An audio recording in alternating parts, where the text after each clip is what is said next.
Keempat, nah ini sering saya sampaikan, hati yang seperti apa? Rendah hati. Saya mau katakan begini, Tuhan paling tidak tahan melihat orang yang merendahkan dirinya. Saya mau tanya sama saudara ya. Menurut saudara, kita ini paling sebel sama orang apa? Sombong ya, tadi saya dengar nih siapa yang ngomong tuh, sombong. Saudara setuju nggak? Kita paling empat lihat orang yang sombong ya, tinggi hati ya. Setuju nggak? Setuju ya.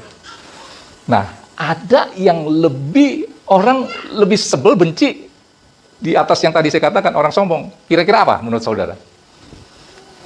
Kan tadi saya tanya, kita paling sebel sama orang apa? Orang sombong. Nah, di atasnya itu lebih sebel lagi. Kira-kira aja, nggak apa-apa. Saudara salah jawab juga nggak apa-apa. Apa? Hah? Apa? Iri hati. Kalau dia iri hati sama kita, ya nggak apa-apa ya. Terus, apa lagi? Apa? Yang lebih sebel lagi nih. Nggak tahu ya. Adalah ya, ini nggak tahu, menurut saudara benar nggak ya? Saya baca artikel sih di Instagram, saya pikir benar juga ya. Orang yang mau meninggikan diri dengan cara merendahkan orang lain. Ini benar nggak menurut saudara? Mau meninggikan diri dengan cara merendahkan orang lain.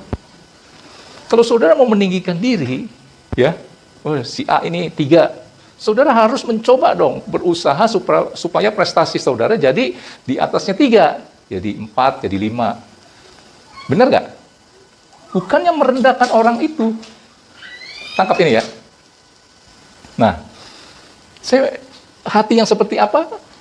Yang Tuhan cari, yang Tuhan lihat, dan menggetarkan hati Tuhan adalah rendah hati. Dan tadi saya katakan, Tuhan paling tidak tahan melihat orang merendahkan dirinya. Dan Tuhan paling benci orang sombong ya. Ini contoh. Mujizat bisa terjadi kepada orang yang berdosa. Tetapi dia tidak bisa terjadi kepada orang yang tinggi hati. Saudara kan, pernyataan saya, saudara bagaimana tangkapnya? Mujizat bisa terjadi kepada orang berdosa. Tetapi tidak bisa terjadi kepada orang yang tinggi hati. Berdasarkan firman Tuhan berkata, Allah menentang orang yang congkak, tetapi mengasihani orang yang rendah hati. Nah, kalau orang rendah hati itu merendahkan dirinya, dia berdosanya luar biasa. Tetap itu Tuhan ada belas kasihan. Coba keluarkan dulu ya. 1 Petrus 5, ayat 5 kali ya. Kita baca yang di B-nya aja, ayo. Ayo, 1 Petrus 5, ayat 5, ya kita baca B-nya. Allah melawan orang yang congkak, tetapi mengasihani orang yang rendah hati. Mujizat bisa terjadi kepada orang yang berdosa, tetapi tidak bisa terjadi kepada orang yang tinggi hati. Di sini aja dikatakan Allah melawan. Nah, saudara, begini, Tuhan paling nggak bisa menahan dirinya untuk tidak memberkati seseorang yang merendahkan dirinya. Walaupun dosanya itu, aduh, ampun dah. Contohnya siapa? Ahab. Keluarkan. 1 Raja-Raja 21. 1 Raja-Raja 21, ayat 25. Ayo, cepat. 1 Raja-Raja 21, ayat 25. Ya, lihat. Ahab ini raja yang karena dipengaruhi oleh istrinya, Isabel, jadi jahatnya bukan main nih raja. Harusnya nggak bisa lagi ada mujizat dong ya. Lihat, sesungguhnya tidak pernah ada orang seperti Ahab. Dosanya kayak gini nggak ada nih. Yang memperbudak diri dengan melakukan apa yang jahat di mata Tuhan. Karena ia telah dibujuk oleh Isabel, istrinya. Ya. 26. Keren. Ya. Bahkan ia telah berlaku sangat keji dengan mengikuti berhala-berhala tepat seperti yang dilakukan oleh orang Amori yang telah dihalau Tuhan dari depan orang Israel. Next. Segera sesudah Ahab mendengar perkataan itu, nah, ini orang berdosa nih. Nabi Elia udah kasih tahu, karena lu begini-gini, lu dapat hukuman begini-gini.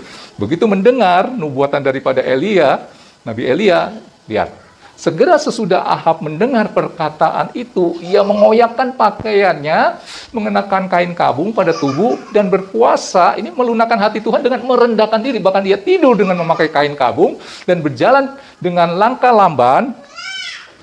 Terus,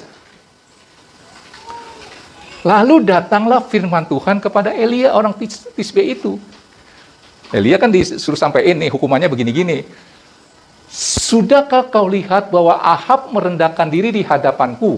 Oleh karena ia telah merendahkan diri di hadapanku, ini orang berdosa nih, maka aku tidak akan mendatangkan malapetaka dalam zamannya, barulah dalam zaman anaknya aku akan mendatangkan malapetaka atas keluarganya. Keputusan Tuhan itu bisa berubah seketika itu juga. Ketika Nabi Elia itu menyampaikan pesan kepada Ahab, kamu tadi ya, begini-gini, kamu akan dapat begini-gini. Keluarlah Elia kan. Baru sampai pintu, balikin lagi yang tadi. 27 ya kalau nggak salah. 26. Tadi di ayat berapa tadi ya? Yang terus berfirman terus 28. Nah, udah mau keluar nih, mau ninggalin si Ahab. Lalu datanglah firman Tuhan kepada Elia, orang Tisbe itu. Padahal tadi barusan beberapa menit yang lalu, lu nanti dihukum begini-gini. Begitu si Ahab merendahkan diri, Tuhan gak tahan. Dia bilang, lalu datanglah firman Tuhan kepada Nabi Elia, balik, kasih tahu. Nah, sudahkah kau lihat bahwa Ahab merendahkan diri? Saudara nangkap ini gak? Contoh lagi ya. Ini orang-orang yang jahatnya, ampun deh, orang model ini gak ada. Raja Manasye. 2 Tawari 33, 2 Tawari 33 ayat 12. Manasye itu jahatnya bukan main. Kemarin saya udah cerita kan, korbanin anaknya untuk penyembahan berhala. Dia taruh patung berhala di sampingnya bait Allah. Bayangin aja, seperti kayak gini nih mimbar. Di sini maaf ya, ada dewa lain gitu ya. Patung apa di sini? Waduh, kurang ajar banget gak saudara? Maaf nih, misalnya saya taruh sini dewa Kuan Kong gitu. Wah, saya kan menghina banget Tuhan. Kurang lebih ya begitu ya. Lihat, dalam keadaan terdesak, ini Raja Manasye nih, ia berusaha melunakkan hati Tuhan, Allahnya. Ia sangat merendahkan diri di hadapan Allah nenek moyangnya. Terus, next, ayat 13-nya. Dan berdoa kepadanya. Maka, Tuhan mengabulkan. Tangkap nggak? Mujizat bisa terjadi mujizat tidak bisa terjadi kepada orang yang tinggi hati, tetapi bisa terjadi kepada orang yang rendah hati ini.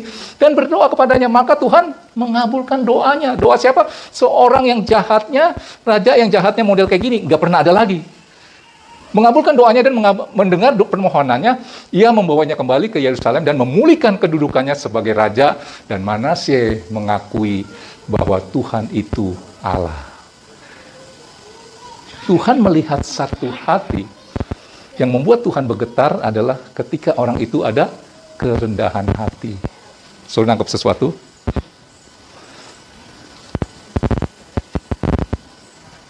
Ini berkat Tuhan. Ini hati saudara. Anggap ini teko ya. Saudara ada di sini. Ini teko saya mau tuang. Bisa nggak? Makanya saya bilang, Tuhan paling tahan lihat orang yang merendahkan dirinya. Kalau firman ini berkata sangat merendahkan dirinya. Dapatlah berkat.